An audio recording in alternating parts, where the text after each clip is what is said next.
leadership starts with each and every one of us. It starts with us before it can impact others. And so if we start to see and we start to cultivate ourselves, the value that we bring, we start to see that in others. And it shifts away from this person doesn't get it. This person isn't listening to me. This person's frustrating me.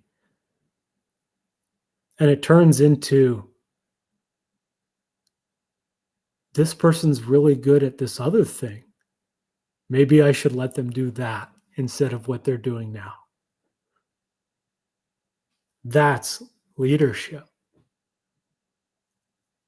Helping people realize their highest potential is leadership. That takes us realizing our own highest potential before we can do it for others.